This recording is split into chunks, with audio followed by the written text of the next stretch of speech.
What's up, YouTube? Mano here. Okay, so today I just want to break down the beginning of that song. Okay, so the section that we did basically, the key of B. Okay, so for this song, we're actually going to use all the intervals. Okay, so we're going to use the 1, we're going to use the 2, we're going to use the 3, the 4, the 5, the 6, and the 7. 7, it's kind of a 5 over the 7. So really like an inversion of the 5 chord. So first, I'm going to show you the chords that we usually play over those scale degrees, and then after that we're going to change up each of those scale degrees just a little bit. Okay, so over the B we usually have just normal B major chord, okay, root position. Over the 2, okay, we have C sharp minor, and then over the 3 usually it's a minor chord, okay, usually it's like a D sharp minor, but what we're going to do in this case, we're actually going to play a 1 over the 3. Okay, so really it's a 1 chord, but it's an inversion. So if you look at the 1, for example, if you invert this chord and you take the highest note, take it up there, what you have at the bottom is a 3. So that's what we're doing on the left hand.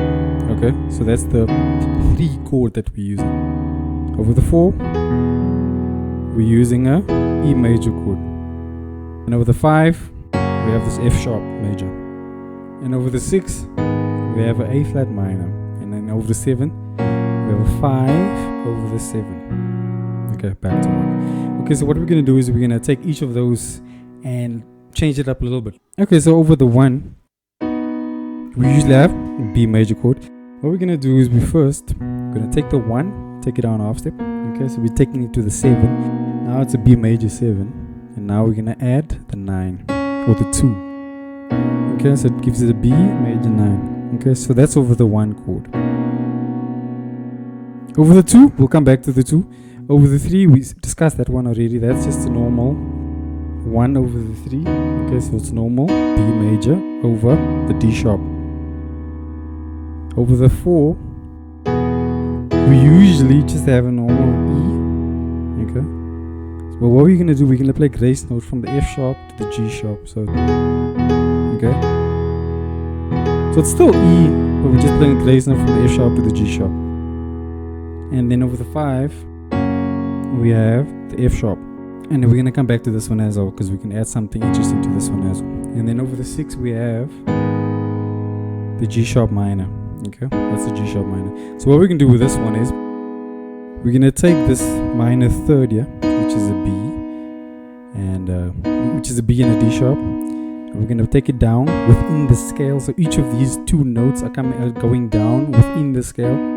Okay, and that's going to give us like an A sharp and a C sharp. Okay, so how we play that is,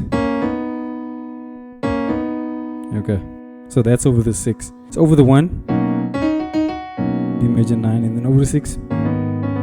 Okay, so that's what that is. And then over the 4. Okay, we discussed this one. And then we discussed the 1 over the 3. Now over the 2, okay, this is where things get a bit interesting. Okay, so what we're going to do is, instead of just playing your normal C sharp minor, what we're going to do is, we're going to take this chord down a half step. Okay, so instead of playing over the C sharp, we're going to play over the C. And instead of playing a minor, we're going to play a major. Okay, and this thing only works if your melody is the 4, by the way. So if your melody goes, if it's on the 4, in this case our 4 is the E. So only if the melody goes on 4, then you can play the substitute over the 2. So that's what we're going to do. So instead of playing a C sharp minor, we're going to play C major. Okay, but we're not just going to play a normal major chord, we're actually going to play a, okay, we're going to play major 7, and we add that 13. So that's a C, E, A, B, and E. Okay, and now we get to this chord is, we'll walk from the 3 of the C. Okay, this is in the key of C, the 3, we walk down half steps all the way to the C. And once you get to the C, and you bring in these 2 chords. Okay, so you bring in the E and the A together. So you go. Okay, so that's a A, B, and E. Okay, we're just spelling out this chord basically. There you go.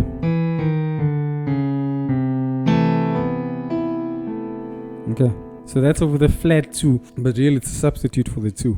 Okay, so this thing you can use anytime you go to the 2 minor and you have that E melody, or you can also use it over the 4 if you have the E melody, and you can substitute it for this flat 2, and not just any flat 2 we go. Okay, so I just want to give you a quick example of that. So I'm going to show it with the song El Shaddai. So the song goes, you see it goes to the 2, it starts on the 2.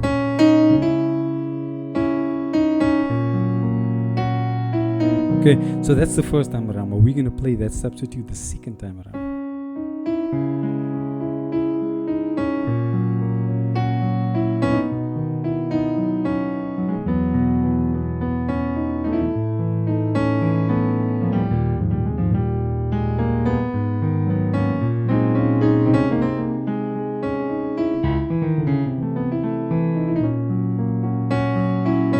Okay, so that's what it sounded a bit.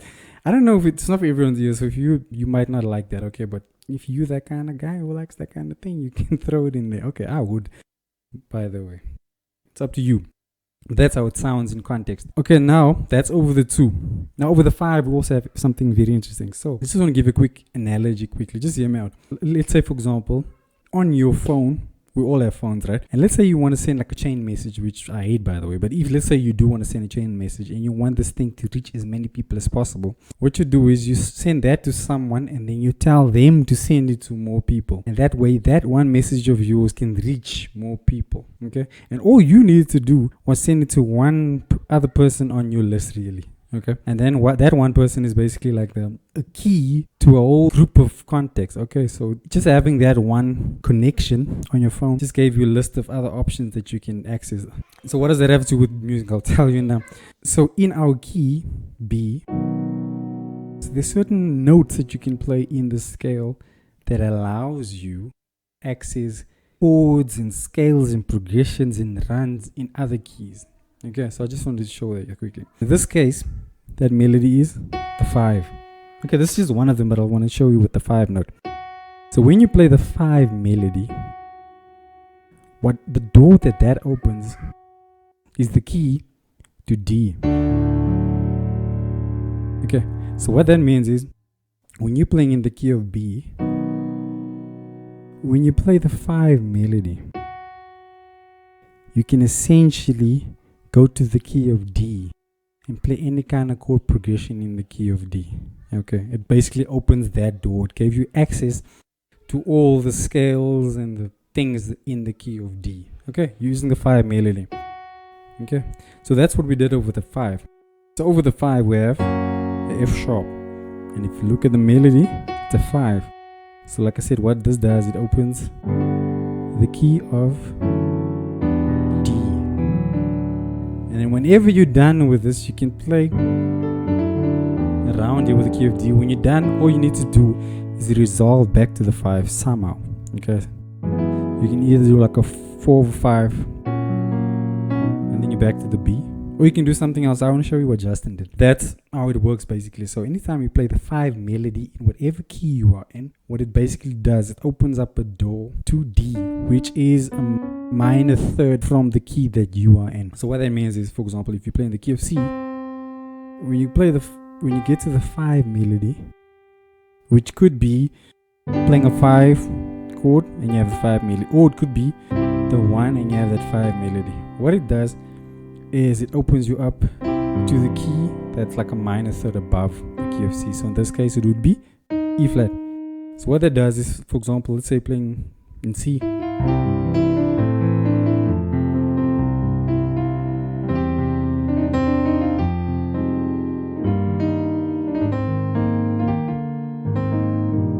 now if you want to come back out, all you need to do is find a key and a thing that resolves it, which is usually the 5 of C, and you can play a 4 with it, and then you're back in that key. Okay, so that's what we're gonna do. Anyway, back to the key of B. So now, like I said, we have a 5 chord, we have the 5 melody. To start off, you should start off with the actual melody. Okay, so you can start off with any chord in the key of D that has this melody. Okay, so what Justin did, he played the 4. Okay, so basically the G major 7. So that's the 4 in the key of D. Okay, and then he went to the 3, F sharp minor 7. Okay, this is basically A major chord over the 3. And then he went like a 4 over the 2, which is also just the E minor 7. So he went G major 9, F sharp minor 7, E minor 7. And like I said, from here you can go anywhere. Depends on how much time you have. If you're playing like a solo or something, you can stay in this key for long before you get out. Okay. So what he did was, after he went to the 2, he played a run. Okay, does this. Okay, that's what he did. And that's he landed on the F sharp, which was the 5 in the key of B. So then he played a 4. It was like a A major 7 over the 5. Resolved to the B. Okay, so I just want to show that run quickly. This run is in the key of D. Okay, and it uses, as you could hear probably, it uses the pentatonic scale, which is a very commonly used scale in gospel music. Okay, and you can get a lot out of this thing if you know how to use it. So what it did, it basically combined 3 different scales. Okay, remember we're in the key of D now. You can play it anytime in the key of D. So what the run is, it starts off with the major scale, the D major scale. Okay, that's the scale it starts off with. But it starts on the 4, and then it goes 5. And then from this 5, then plays the major scale down all the way to B. Okay, so there goes. So from the A, play the major scale to B. So it goes A, G, F sharp, E, D. You have your C sharp, B. Okay, so that's how it starts out. Okay, it goes. Okay. And once he's here, he plays the A pentatonic scale. The reason why that works is because if you play a pentatonic scale, it's basically playing a 5 chord over the 1. This basically gives you a major 9 sound. So if you look at the D major chord, you have a D major.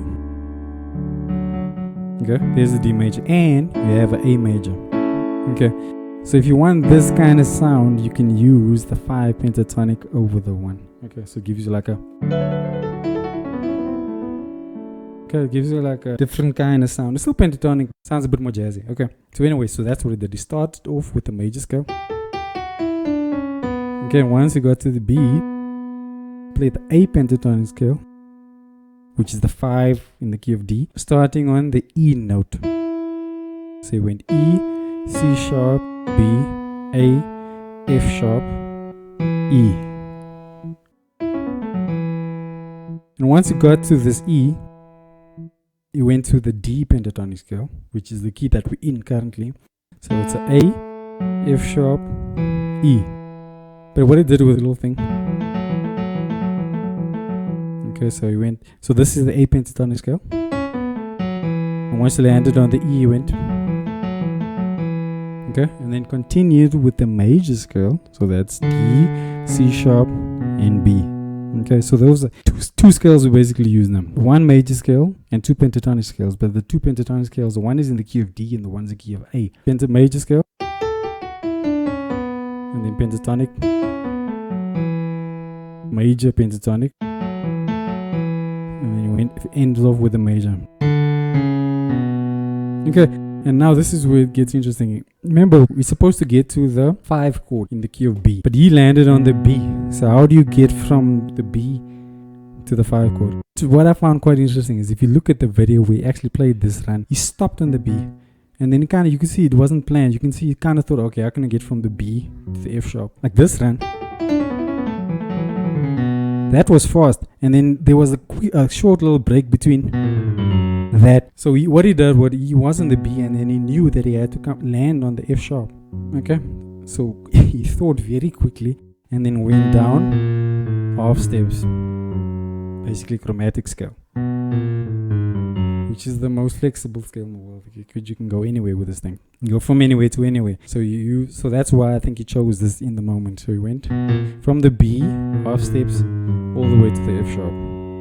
Okay. Now I just want to show you the fingering quickly of the run that we just did. So for the major portion of it, the D, the E, the F sharp, the G, and the A, we're using our fingers 1, 2, 3, 4, 5. Okay. And then for these two, the C sharp and the B, we're using finger 1 and 2. Okay, so we're going. And now I like dividing my hands up in little blocks. Okay, then it's easier to navigate and easier to remember the fingering. And then we kind of use the same fingering for the pentatonic scale. We're using this kind of hand position where you start thumb 1, 2. Okay, if it was a major scale, we would have played like a D there, but it's a pentatonic, so we're skipping the D and going straight to the E. So it kind of looks like the same fingering if you look at it. Same as. Okay, so we're using that for the pentatonic scale, and then we're ending off with a F sharp and the E, which is the 1 and 2 again, which is the same as the beginning one, by the way. There we go. Exact same fingering, and then we repeat the exact same fingering again on this little.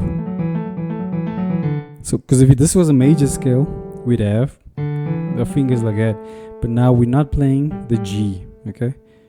But we're still playing the E, but we're still playing the E, the F sharp, and the A. So we go. And then we continue with the thumb, which is the same as the fingering there. And then ending off with the C sharp and the B.